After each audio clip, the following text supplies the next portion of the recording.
When Lolonois arrived at Tortuga, he caused great astonishment among his old associates. That he had come back a comparative pauper surprised no one, for this was a common thing to happen to a pirate, but the wonder was that he got back at all. He had no money, but, by the exercise of his crafty abilities, he managed to get possession of a ship, which he manned with a crew of about a score of impecunious daredevils who were very anxious to do something to mend their fortunes. Having now become very fond of land fighting, he did not go out in search of ships, but directed his vessel to a little village called De los Cayos, on the coast of Cuba, for here, he thought, was a chance for a good and easy stroke of business. This village was the abode of industrious people, who were traders in tobacco, hides, and sugar, and who were obliged to carry on their traffic in a rather peculiar manner. The sea near their town was shallow, so that large ships could not approach very near, and thus the villagers were kept busy carrying goods and supplies in small boats, backwards and forwards from the town to the vessels at anchor.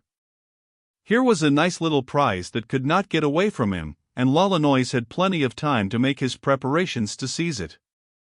As he could not sail a ship directly up to the town, he cruised about the coast at some distance from De los Cayos, endeavoring to procure 2 small boats in which to approach the town, but although his preparations were made as quietly as possible, the presence of his vessel was discovered by some fishermen. They knew that it was a pirate ship, and some of them who had seen Lolonois recognized the dreaded pirate upon the deck. Word of the impending danger was taken to the town, and the people there immediately sent a message by land to Havana, informing the governor of the island that the cruel pirate Lolonois was in a ship a short distance from their village, which he undoubtedly intended to attack.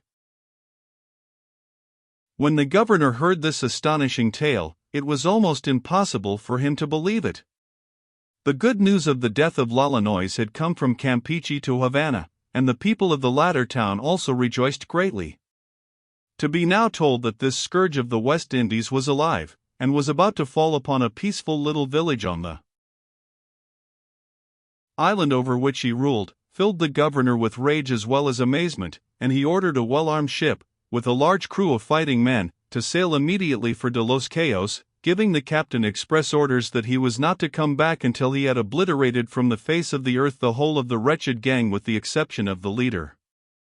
This extraordinary villain was to be brought to Havana to be treated as the governor should see fit. In order that his commands should be executed promptly and effectually, the governor sent a big Negro slave in the ship, who was charged with the duty of hanging every one of the pirates except Lolonois. By the time the war vessel had arrived at De los Cayos, Lolonois had made his preparation to attack the place. He had procured 2 large canoes, and in these he had intended to row up to the town and land with his men. But now there was a change in the state of affairs, and he was obliged to alter his plans. The ordinary person in command of 2 small boats, who should suddenly discover that a village which he supposed almost defenseless, was protected by a large man-of-war, with cannon and a well-armed crew, would have altered his plans so completely that he would have left that part of the coast of Cuba with all possible expedition. But the pirates of that day seemed to pay very little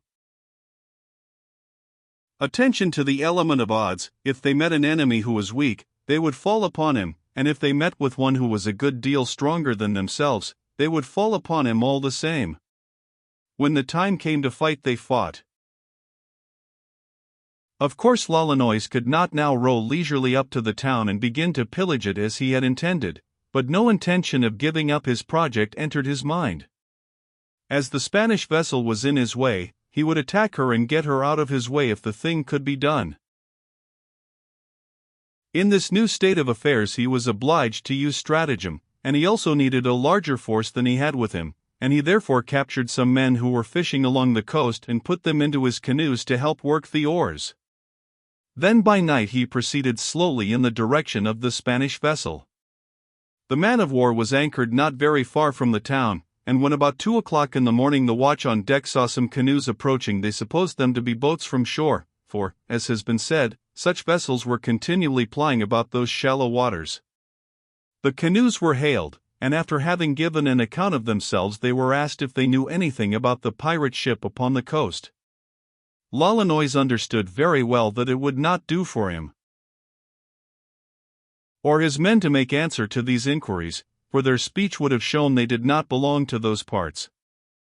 Therefore he made one of his prisoner fishermen answer that they had not seen a pirate vessel, and if there had been one there, it must have sailed away when its captain heard the Spanish ship was coming.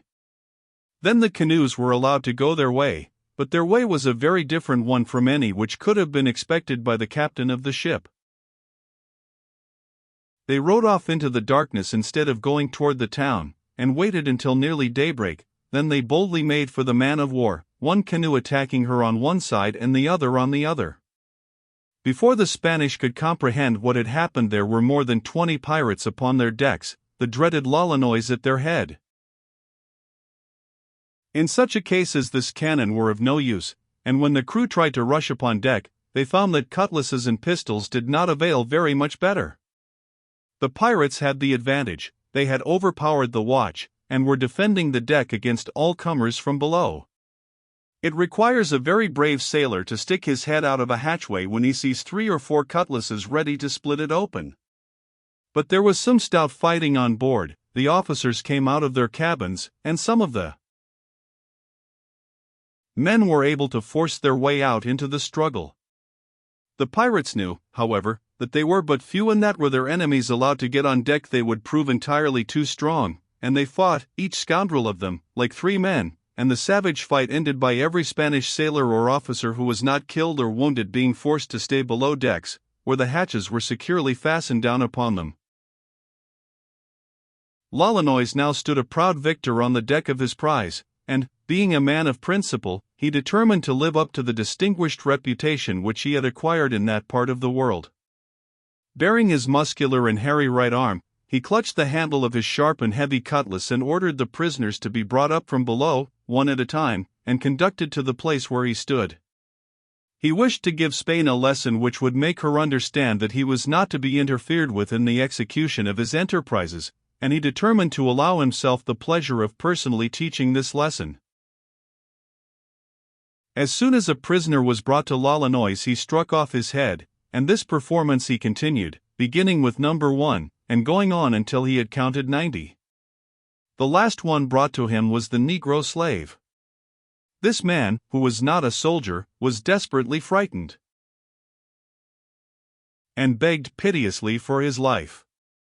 Lolonois, finding that the man was willing to tell everything he knew, questioned him about the sending of this vessel from Havana, and when the poor fellow had finished by telling that he had come there, not of his own accord, but simply for the purpose of obeying his master, to hang all the pirates except their leader, that great Buccaneer laughed, and, finding he could get nothing more from the Negro, cut off his head likewise, and his body was tumbled into the sea after those of his